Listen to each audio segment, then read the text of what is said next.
चलिए एक हिस्सा अब हमारे पास ये भी आता है जिसमें इफ को हटा करके अनलेस लगाना होता है, अनलेस को हटा करके इफ लगाना होता है।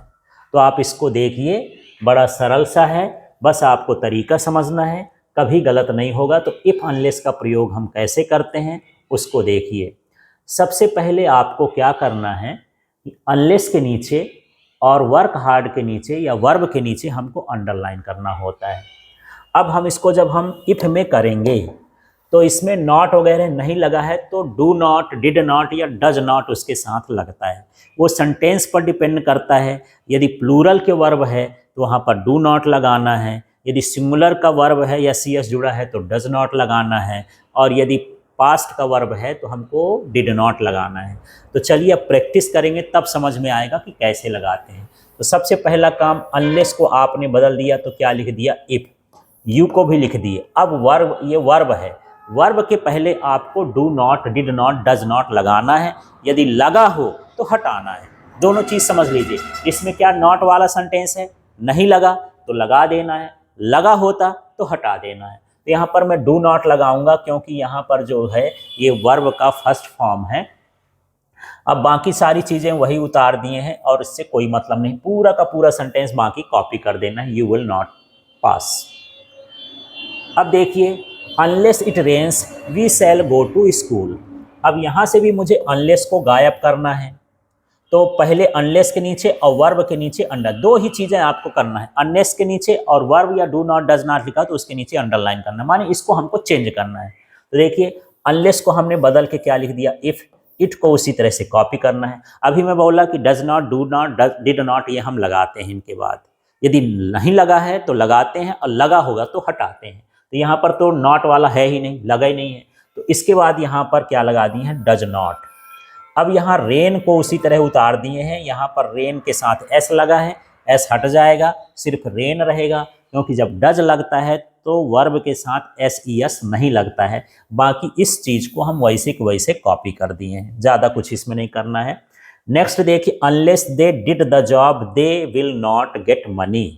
अब यहाँ पर ये अनलेस के नीचे हम अंडरलाइन कर लिए हैं, इस वर्ब के नीचे अंडरलाइन करने, बाकी से मतलब नहीं। तो देखिए, यहाँ अनलेस की जगह हम क्या लिख दिए, इफ। दे की जगह हम दे लिख दिए। अब मैं बोला कि यहाँ तो do not, did not, does not ये सब लगता है, तो यहाँ पर जो है डिड जो है ये पास्ट टेंस का है, तो यहाँ पर जो है डिड नॉट लगाएंगे, साथ में डू भी लगेगा। इसका डिड के साथ हमेशा फर्स्ट फॉर्म होता है, तो डिड का फर्स्ट फॉर्म क्या हो जाएगा, डू। ये वाला डिड यहाँ नहीं आया, ये समझ लेना, इस ये वाला डिड जो है डू हो गया है। यहाँ डिड नॉट, डू लगेगा, बाकी सारी चीज़ों को उसी तरह से कॉपी कर देंगे। तो इस तरह से आपको अनलेस और इफ़ का इस्तेमाल करना है। अब यहाँ पर और देख लीजिए, अब हमारे पास ऐसे सेंटेंस हैं जिसमें इफ़ लिखा हुआ है और उसको किस में बदलना है, अनलेस में बदलना है। तो देखिए, यहाँ इफ़ हो गया, इफ़ को हम किस में बदल दिए, अनलेस में, और यहाँ पर डज नॉट लिखा है तो ये डज नॉट हट जाएगा, उसमें हम जोड़ रहे थे, इस बार क्या करेंगे, हटाएंगे।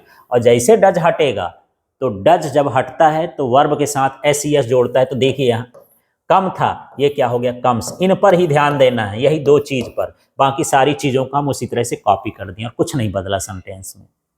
अगला देखिए, if he does not have time he will not help. तो आप यहाँ पर इफ़ के नीचे अंडरलाइन कर लिए, अब यहाँ डज नॉट हैव के नीचे आपको अंडरलाइन कर लेना है, इन्हीं को चेंज करना है। तो यहाँ भी देखिए, इफ़ को हम क्या कर लिए, अनलेस। अब यहाँ डज नॉट हट जाएगा, और मैं बोला कि जब डज हटता है तो वर्ब का फर्स्ट फॉर्म आता है या सी एस के साथ, तो हैव के लिए क्या बन जाएगा, हैज बन जाएगा। यहाँ पर आपको देखना है, ये स्पेशल सेंटेंस हो गया, ही भी लिखा है, इसको मैं कॉपी कर दिया, डज नॉट हटा है, लेकिन हैव का क्या हो गया, हैज हो गया है, क्योंकि यहाँ ये वर्ब का काम कर रहा है। तो इस तरह से यहाँ पर हैज टाइम, और बाकी सारी चीज़ें इसी तरह से कॉपी कर देंगे। तो ये स्पेशल सेंटेंस है, इसकी ज़रूर प्रैक्टिस कर लेना है आपको, हैज वाला, क्योंकि ऐसे ही कभी कभी एक दो क्वेश्चन आ जाते हैं जो आपको परेशान करते हैं। अगला देखिए, if it rains we will not play. तो हम इफ़ के नीचे अंडरलाइन कर लिए, रेन्स के नीचे हमको वर्ब देखना है और इफ़ देखना है। इफ़ को हम किस में बदल लिए, अनलेस में, ये तो बदल गया। इट को इसी तरह उतार दिए, और मैं बोला यदि डज नॉट, डिड नॉट और डू नॉट लगा है तो हटाना है, और नहीं लगा है तो लगाना है। तो यहाँ पर रेन्स है, क्या डू नॉट डज नॉट यहाँ लगा है? नहीं लगा, तो यहाँ लगाना है। अब कैसे जानेंगे कि डू नॉट लगाना है कि डज नॉट लगाना है कि डिड नॉट लगाना है?